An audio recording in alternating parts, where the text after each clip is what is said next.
Polda Metro Jaya menetapkan status tersangka terhadap Buniyani, pengunggah video pidato Basuki Cahayapurnama di Pulau Seribu tentang surat Al-Maidah ayat 51 yang kemudian menimbulkan polemik dugaan penistaan agama.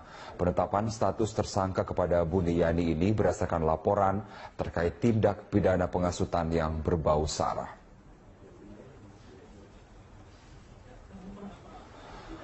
Polisi menetapkan Buniyani sebagai tersangka usai pemeriksaan selama 9 jam oleh penyidik Subdit Cybercrime di Treskrimsus Polda Metro Jaya. Kabid Humas Polda Metro Jaya Kombes Awi Setiono mengatakan hasil pemeriksaan dan hasil konstruksi hukum telah mengumpulkan barang bukti yang cukup. Karena perbuatannya, Buniyani terancam pidana maksimal 6 tahun penjara sesuai Undang-Undang ITE. Mengubah isi dari video tersebut. Saya bersumpah demi Allah tidak mengubah apa-apa di dalam video tersebut. Hampir 10 jam sebagai saksi terlapor yang diduga mengunggah potongan video pidato Ahok yang belakangan menimbulkan polemik.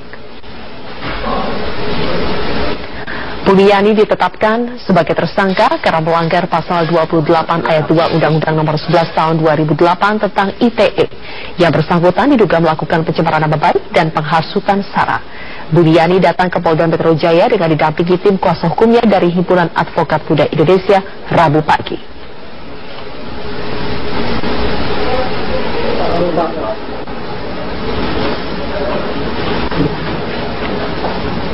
Buniyani diperiksa atas laporan komunitas advokat muda Basuki Jarot dengan dugaan penyebaran fitnah. Buni membawa sejumlah bukti pendukung, diantaranya bantahan bahwa dirinya bukan pengunggah pertama potongan video pidato Ahok ke media sosial.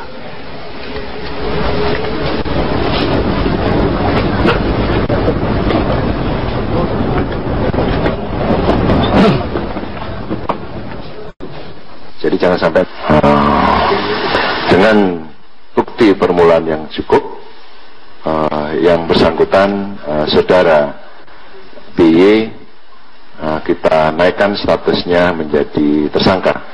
Bahwasanya yang bersangkutan dari tuduhan persangkaan oleh pelapor terkait dengan pencemaran nama baik dan penghasutan sara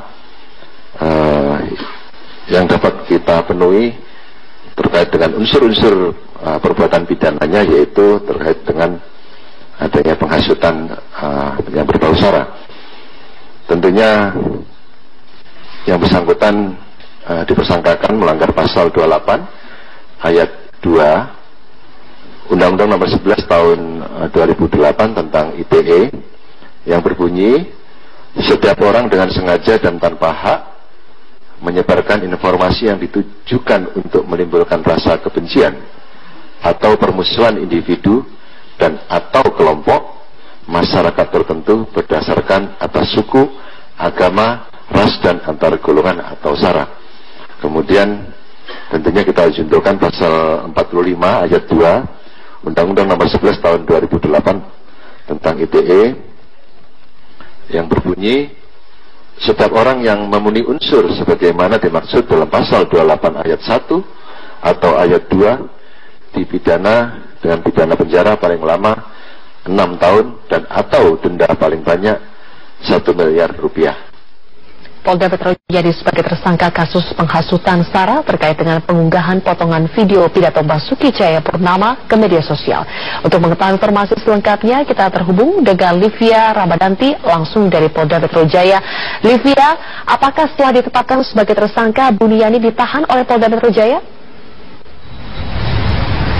Ya, Zilvia, tadi sekitar pukul 20.30 waktu Indonesia Barat, akhirnya Polda Metro Jaya melalui Kombes Pol Awi Setiono ini menyampaikan rilis terkait dengan penetapan tersangka Buniyani yang diduga telah melakukan pencemaran nama baik dan juga melakukan penyebaran isu sara. Ini akhirnya ditetapkan sebagai tersangka. Namun penetapan tersangka Buniyani ini belum diikuti dengan penahanan terhadap dirinya karena memang saat ini Polda Metro Jaya melalui Direktorat Reserse Kriminal Khusus masih terus mendalami atau melakukan penyelidikan terkait dengan kasus yang menjerat dari Buniyani. Saat ini Buniyani masih terus diperiksa, namun saat ini posisinya telah sebagai tersangka.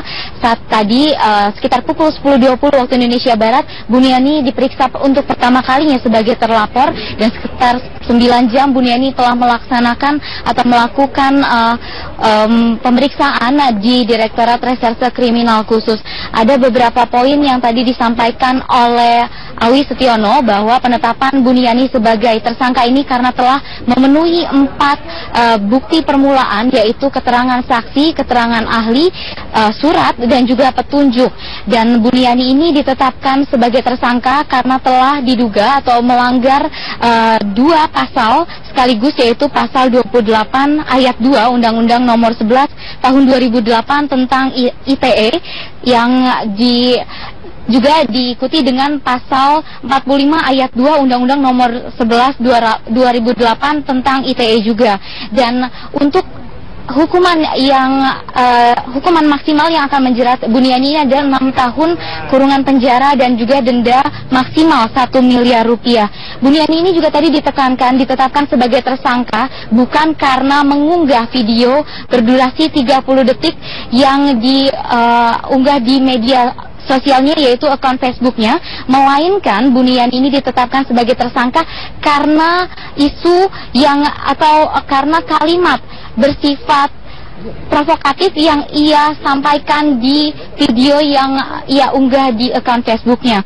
Inilah yang menjadi penetapan sebagai tersangka Buniyani, karena menurut dari keterangan penyidik ini, Buniyani ketiga kalimat paragraf ini berdasarkan hasil dari penyelidikan ini, bahwa di sana kita dapat menyangkakan Buniyani ini ke dalam pasal 28 ayat 2 Undang-Undang ITE. Dan sampai saat ini Buniyani masih menjalani proses pemeriksaan lebih lanjut, dan untuk penetapan apakah dirinya nanti akan ditahan atau tidak akan diputuskan pada pukul 20 waktu Indonesia Barat pada esok hari, akan disampaikan langsung dari Mapolda Metro Jaya. Untuk sementara demikian yang dapat kami laporkan langsung dari Mapolda Metro Jaya. Livia Ramadhani, terima kasih atas laporan Anda. Unjuk rasa yang akan dilakukan pada 2 Desember mendatang akan tetap dilakukan di Jakarta. Namun Hidayat mengimbau agar peserta aksi tidak membawa senjata tajam saat berlangsungnya aksi unjuk rasa. Wakil Ketua MPR RI Hidayat Nur Wahid memastikan bahwa aksi unjuk rasa lanjutan pada 2 Desember nanti akan tetap dilakukan oleh umat muslim terkait kasus hukum yang melibatkan Gubernur DKI Jakarta nonaktif Basuki Cahayapurnama. Unjuk rasa ini bukan untuk menghadirkan makar dan menggulingkan pemerintahan Jokowi JK, namun hanya untuk memastikan bahwa Polri melakukan penegakan hukum dengan adil. Betul, kalau demo itu akan diselenggarakan, penting betul apa yang harus diperhatikan. Pertama, harus ditegaskan oleh panitia bahwa demo ini tidak untuk anarki. Karenanya tidak boleh ada, karena ada yang menyuarakan bawa bambu runcing. Panitia harus mengatakan tidak boleh bawa bambu runcing. Yang akan bawa bambu runcing silahkan tangkap oleh petugas. Harus ditegaskan tidak boleh ada yang membawa senjata tajam, tidak boleh ada apalagi membawa kata yang guna akan menghadirkan anarki maupun juga kekerasan-kekerasan. Harus.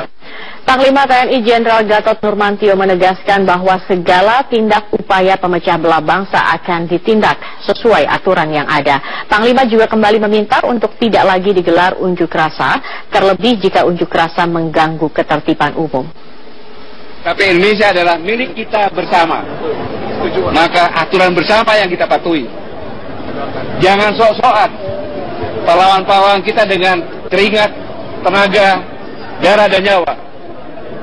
Jangan merasa ini punya yang satu kelompok, tidak, mulai kita bersama. Ya. Kami akan kembali pemirsa dengan informasi lainnya, di antaranya pengunggah potongan video pidato Ahok Buniyani hari ini menjalani pemeriksaan diperiksa sebagai terlapor. Buniyani datang ke Polda Metro Jaya dengan didampingi tim kuasa hukumnya dari Himpunan Advokat Muda Indonesia. Kali ini Buniyani diperiksa atas laporan komunitas advokat muda Basuki Jarot dengan dugaan penyebaran fitnah. Buni membawa sejumlah bukti pendukung, diantaranya bantahan bahwa ia bukan pengunggah pertama potongan video pidato Ahok ke media sosial. Buni pun telah menyiapkan ahli teknologi informasi, agama, dan hukum pidana.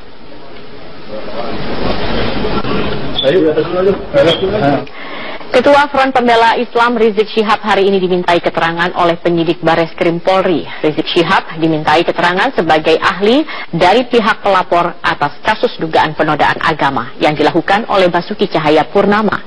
Usai diperiksa selama 3 jam, Rizik mengaku telah memberikan keterangan tambahan guna menyempurnakan berita acara pemeriksaan terhadap dirinya sebagai ahli agama dari pihak pelapor, yakni Ketua FPI DKI Jakarta Muhsin Alatas. Keterangan tersebut mulai dari dalil-dalil serta membawa bukti-bukti baru, salah satunya sebuah buku karangan Ahok.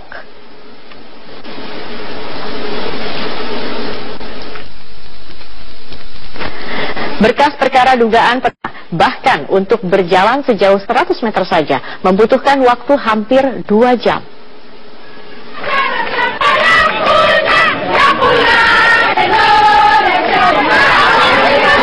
Ahok didampingi sejumlah anggota tim pemenangan belusukan di kawasan perumahan warga Pulau Mas, Jakarta Timur.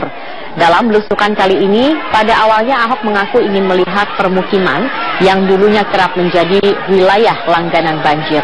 Namun kini telah berkurang setelah normalisasi sungai selesai dilakukan.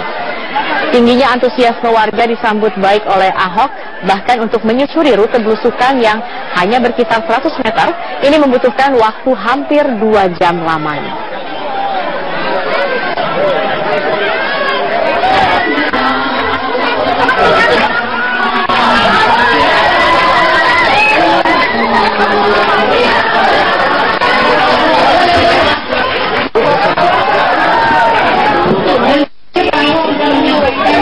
Untuk kebaikan DKI Jakarta.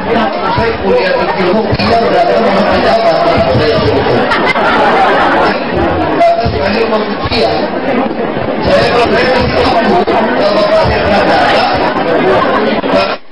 Calon Gubernur dan calon Wakil Gubernur DKI Jakarta nomor urut 1 Agus Harimurti Yudhoyono dan juga Silviana Murni hari ini berkampanye dengan mengunjungi sejumlah pulau di Kepulauan Seribu.